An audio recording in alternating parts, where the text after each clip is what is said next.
ज्ञान सागर पाठ का दूसरा अंश, या इनका मूल्य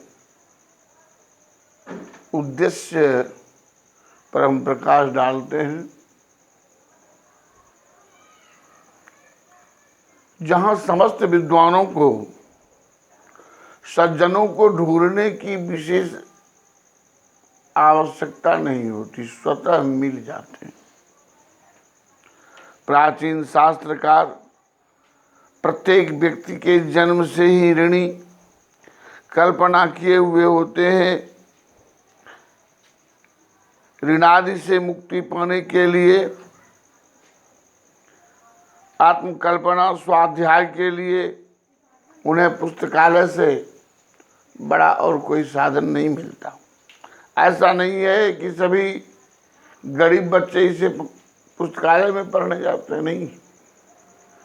जो असंख्य ज्ञान के इच्छुक हैं, जो विविध कला ज्ञान विज्ञान के इच्छुक हैं, जो शास्त्रों का महत्व जानने में उत्सुक हैं, वे पुस्तकालय पहुंचते हैं और परिपूर्ण ज्ञान प्राप्त करते हैं।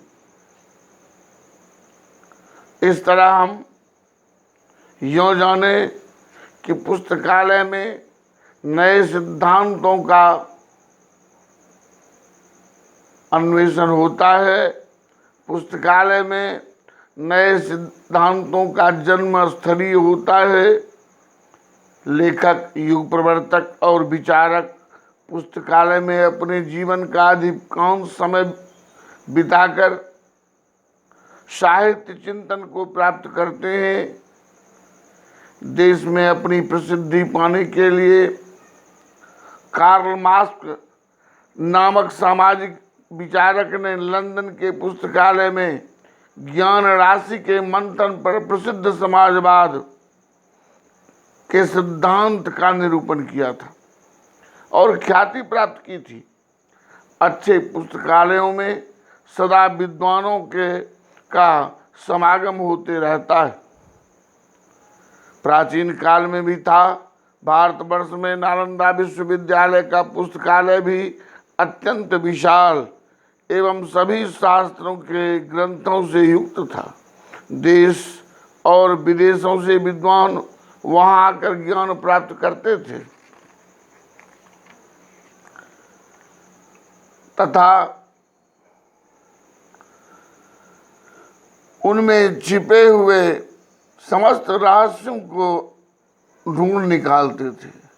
प्राचीन काल में संसार के विभिन्न देशों के पुस्तकालयों में भी अग्नि में झोंके गए उन हमारे महान पुस्तकालयों को हमने खो दिया। परंतु पुस्तकालय आज भी समाप्त नहीं है। इनकी मर्यादा, इनकी महिमा, इनका महत्व सदा बना हुआ था और बना हुआ रहेगा। चाहे वह किसी भाषा, किसी धर्म, किसी संप्रदाय के हो, गारहस्थ हो, सन्यासी हो, समूह के लिए कल्याणकारी पुस्तकालय, जो अत्यंत कल्याणकारी के साथ साथ मार्ग को प्रशस्त करने वाले, जीवन के सच्चे मार्ग को प्रदान करते हैं। अनेक विद्वान पुस्तकालय में रुचि रखते रखते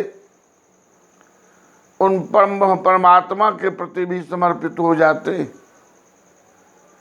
हमारे महान धर्म ग्रंथ गीता, जो संसार के सभी प्रश्नों का उत्तर है, गीता में जिस रूप में आप उसे ढूंढेंगे वैसे ही उनका उत्तर मिलेगा, जो आज भी कई रूपों में, विदेशों में, कई भाषाओं में इनका अनुवाद हो रहा है। और वह स्थल क्या है? तो पुस्तकालय, जहाँ विविध विद्वानों की रचनाएं, विविध प्रकार की रचनाएं, विविध देशों की रचनाएं, विविध धर्म संप्रदाय की रचनाएं हमें पुस्तकालय में प्राप्त होती है। इसे विश्व बंधु का नाम दिया जा सकता है। पुस्तकालय वास्तव में एक ऐसे बंधु हैं जो सन्मार्ग पर ले जा सकते हैं। प्राचीन इतिहास तभी सिद्धिदायक हो सकता है यदि वह भविष्य की ओर उन्मुख हो।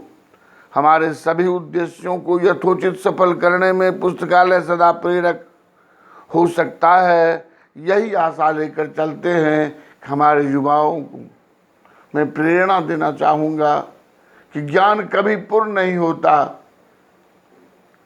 हर दिन हर क्षण नए ज्ञान के प्रति उत्सुक रहें और उसे प्राप्त करें, जो प्राप्ति का स्थल पुस्तकालय है।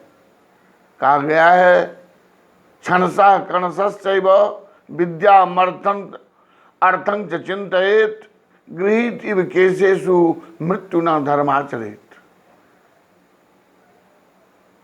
कि मानो मृत्यु ने हमें पकड़ लिया हो, केस खींच रहा हो, चलो यमलोक, ऐसा मानकर, मृत्यु को निकट मानकर धर्म आचरण करें। हम कभी नहीं मरेंगे, अजर अमर हैं, ऐसा मानकर धन और विद्या की प्राप्ति करें, तभी संभव है। एक क्षण और एक कण का महत्व देना चाहिए, एक शब्द का महत्व देना चाहिए जो भविष्य के लिए असंख्यता का प्रतीक बनता है। जो छात्र एक एक शब्द क्षण को त्याग देगा वह शब्द संग्रही या महान नहीं बन सकता। उन्हें एक एक क्षण और एक एक शब्द पर ध्यान देना होगा। जो धन प्राप्त करना चाहता है उन्हें एक एक कण पर ध्यान करना होगा, तभी वह संग्रह कर पाएगा। अतः पुस्तकालय हमारे ज्ञान सागर केंद्र हैं। हमें इन्हें अपनाना चाहिए, इनमें अवसर निकाल कर जाना चाहिए, अध्ययन करना चाहिए। इस तरह से यह निबंध रूप में हमारे पुस्तकालय के दूसरा खंड, हम 2 खंडों में इन्हें बताया, इसे पूर्ण किए।